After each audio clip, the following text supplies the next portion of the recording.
Good morning students.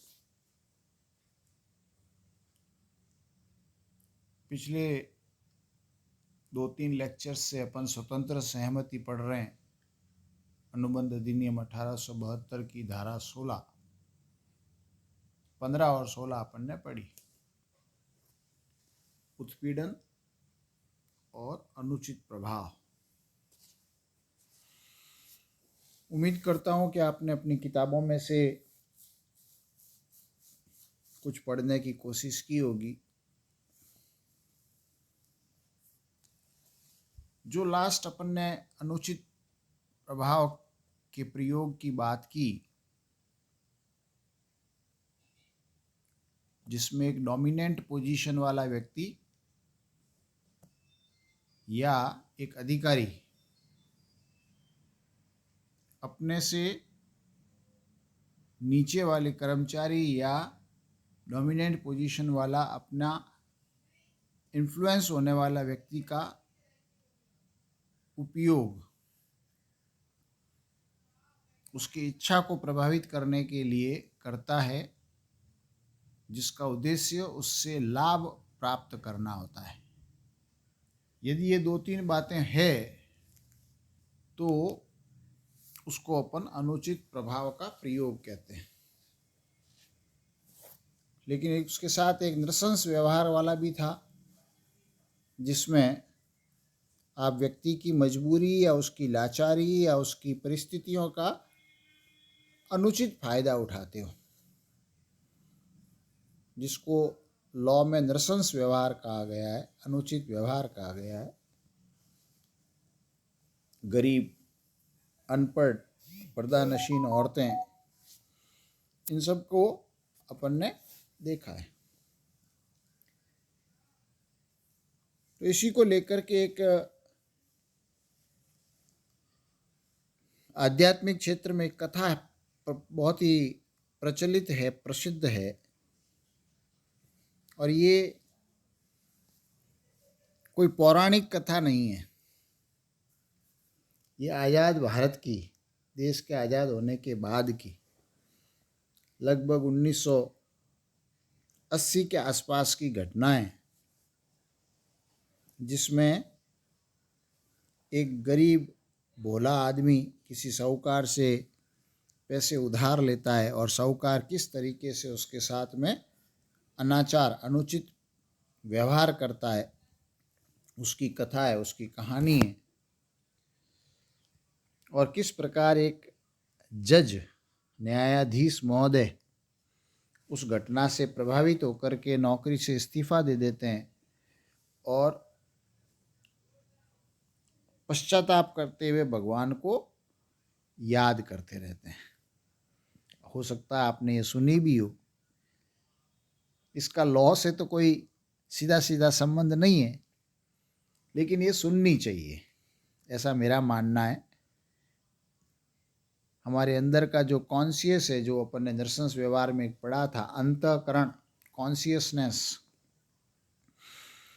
तो हमारा consciousness थोड़ा ठीक रहना चाहिए। हमें किसी का मिसयूज नहीं करना चाहिए, उसकी अंतःकरण को नहीं मारना चाहिए। तो नैतिक बात है जो मुझे लगा आपके साथ शेयर करनी चाहिए, इसलिए आप सुने और सुनी हुई हो तो याद करें। नमस्कार, के बेल आइकन दबाएं ताकि हमारे हर वीडियो आपको समय पर मिल सके। आज से तकरीबन 40 साल पुरानी बात है कि वृंदावन में एक संत हुआ करते थे, जो कि हर दिन भगवान जगदीश के मंदिर के बाहर जाते और वहीं की मिट्टी को माथे में लगाकर वापस लौट आते थे। किंतु वे कभी मंदिर के अंदर नहीं जाते थे। सब लोग इन संत को जज साहब कहकर बुलाया करते थे। जब एक बार एक व्यक्ति ने वहां के पुरोहित से पूछा कि इन्हें सब जज साहब कहकर क्यों बुलाते हैं, तब पुरोहित ने उन्हें सारी घटना बताते हुए कहा कि एक समय की बात है जब ये संत दक्षिण भारत के एक छोटे से शहर में जज हुआ करते थे। उस शहर से लगे एक छोटे से गांव में एक केवट रहा करता था, जिसका नाम भोला था। ये व्यक्ति न केवल नाम से बल्कि स्वभाव से भी भोला था। ये व्यक्ति इतना सीधा साधा था कि अगर इससे कोई भी कुछ पूछता था किसी भी विषय में तो ये कहता था कि भैया मैं तो कुछ नहीं जानता, जो जाने रघुनाथ जी जाने। भोला प्रभु श्री राम का भक्त था और चलते फिरते या कुछ काम करते उन्हें ही याद करता रहता था। भोला के दो लड़के और एक लड़की थी। जब उसकी लड़की की शादी की उम्र हुई तो भोला के लड़कों ने उससे कहा कि पिताजी, बहन की शादी के लिए क्यों ना यहाँ के सेठ जी से थोड़े समय के लिए कुछ रुपए ले लिए जाएं और फिर हम लोग उस रुपए को काम करके ब्याज के साथ लौटा देंगे। भोला ने ठीक वैसा ही किया। उसने वहां के जमींदार से कुछ समय के लिए कुछ रुपए ले लिए और अपनी बेटी की शादी के बाद एक निश्चित अवधि में पूरे पैसे ब्याज के साथ चुका दिए। जब भोला ने सेठ जी को पूरे पैसे लौटा दिए तो सेठ जी ने भोला को एक पर्ची दी जिसमें लिखा था कि उसने पूरे पैसे ब्याज के साथ चुका दिए। सेठ जी ने भोला से कहा कि देखो और पढ़कर बताओ कि इसमें क्या लिखा है।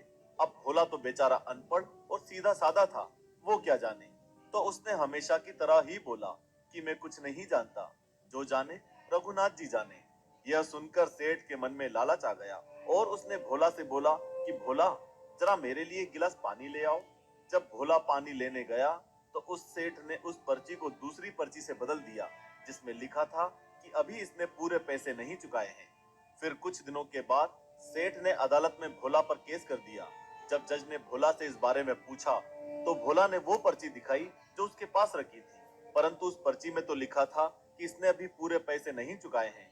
तो जज ने जब भोला को उस पर्ची में क्या लिखा है बताया तो भोला जोर जोर से रोने लगा और फिर हमेशा की तरह बोला कि मैं कुछ नहीं जानता, जो जाने रघुनाथ जी जाने। जज थोड़ा दयालु था। उस दिन अदालत का समय खत्म होने के बाद उसने भोला को बुलवाया और पूछा कि जब तुमने उस सेठ को रुपए चुकाए तो क्या तुम दोनों के अलावा कोई और व्यक्ति भी था वहां पर। तब भोला ने जवाब दिया कि हम दोनों के सिवा वहां सिर्फ रघुनाथ जी थे और कोई भी नहीं था। जज को लगा कि लगता है ये कोई गांव में रहने वाला व्यक्ति होगा। फिर उसने भोला को जाने को कहा और सोचा कि ये व्यक्ति तो गरीब है, तो क्यों ना मैं ही रघुनाथ के नाम की चिट्ठी लिखकर उसे अदालत में हाजिर होने को कहूं। और फिर उसने उस गांव में रघुनाथ जी के नाम की चिट्ठी भेजी। पोस्टमैन चिट्ठी लेकर घूमते घूमते परेशान हो गया, परंतु रघुनाथ नाम के व्यक्ति का घर नहीं मिला, क्योंकि उस गांव में रघुनाथ जी नाम का कोई व्यक्ति था ही नहीं। अंत में एक व्यक्ति ने उसे बताया कि यहाँ पर रघुनाथ का एक मंदिर है, हो सकता है कि ये चिट्ठी वहां की हो। फिर पोस्टमैन ने वैसा ही किया। वो उसी रघुनाथ जी के मंदिर में गया जहां भोला रहता था। उसने चिट्ठी मंदिर के पंडित को पकड़ा दी।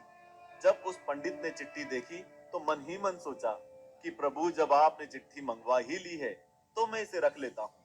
और फिर पंडित ने पोस्टमैन से चिट्ठी लेकर हस्ताक्षर कर दिए और उस चिट्ठी को मंदिर में प्रभु के चरणों में जाकर रख दिया और प्रभु से भावुक होकर प्रार्थना की, हे भगवान, आपके अलावा इस भोले व्यक्ति का कोई भी नहीं है, अब आप ही को करना है जो करना है। जब अदालत में हाजिर होने की तारीख पास आई तो उस पंडित ने भोला को एक दिन पहले ही शहर भेज दिया ताकि वो समय से पहुंच जाए।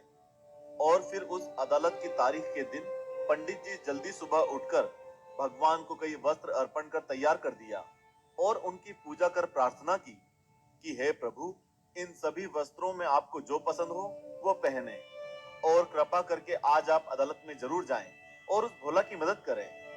अब भक्त तो भावुक होते हैं और उसने भी ऐसे ही भावुक होकर प्रार्थना की।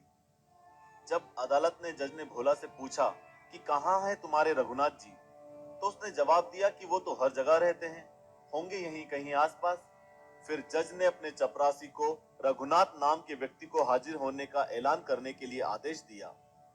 जब चपरासी ने जोर जोर से चिल्लाना शुरू किया कि रघुनाथ जहां भी हो सामने हाजिर हो, ऐसा उसके 2 से 3 बार बोलने में ही सबने देखा कि एक बूढ़ा सा व्यक्ति जिसके माथे में तिलक और गले में तुलसी की माला, खड़ाऊ पहने, थोड़ी कमर झुकाए और लाठी टेकते हुए चला आ रहा है। फिर उसे कटघरे में खड़ा करके जब जज ने उससे पूछा कि क्या तुम्हारे सामने इस भोला ने सेठ को पूरे पैसे चुका दिए हैं, तो उसने जवाब दिया हाँ। फिर जब जज ने कहा कि तुम्हारे पास क्या सबूत है, तो उस रघुनाथ नाम के बूढ़े व्यक्ति ने कहा कि कृपया सेठ जी को यहीं रोक कर रखें और इनके घर सिपाही भेजकर इनके कमरे में रखी 3 अलमारियों में से बीच वाली अलमारी में रखी 22 नंबर की फाइल खुलकर देखी जाए तो आपको वो पर्ची मिल जाएगी जिसमें सेठ ने भोला के द्वारा चुकाए गए सारे पैसे की पुष्टि की है। जज ने सिपाही भेजे और वैसा ही हुआ।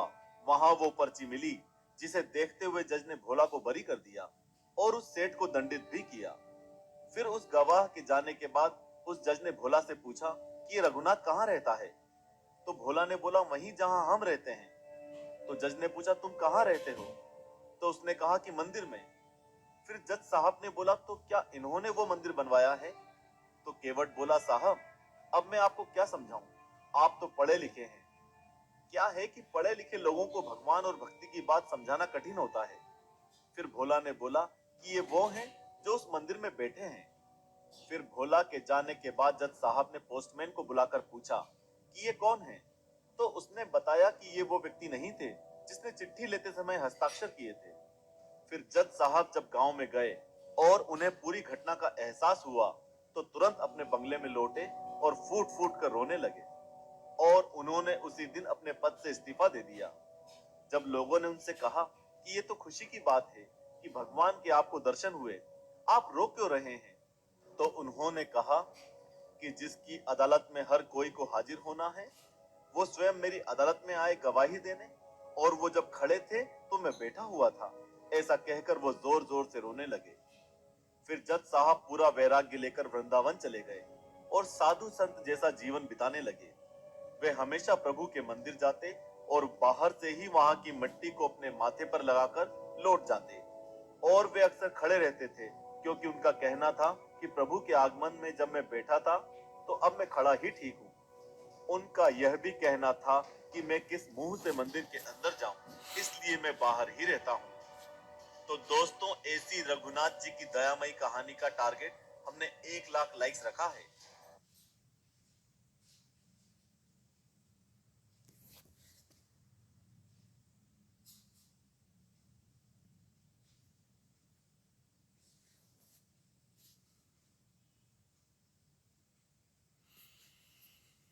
तो स्टूडेंट ने सुनी आपने ये कथा या कहानी, जो भी आपको ठीक लगे उसका शब्द दीजिए, लेकिन एक वास्तविक घटना है।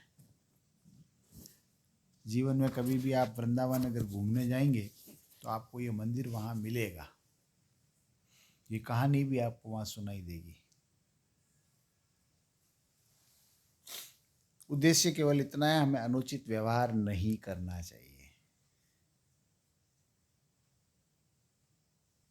आपने इसको ठीक से सुना, इसके लिए आपको बहुत बहुत धन्यवाद।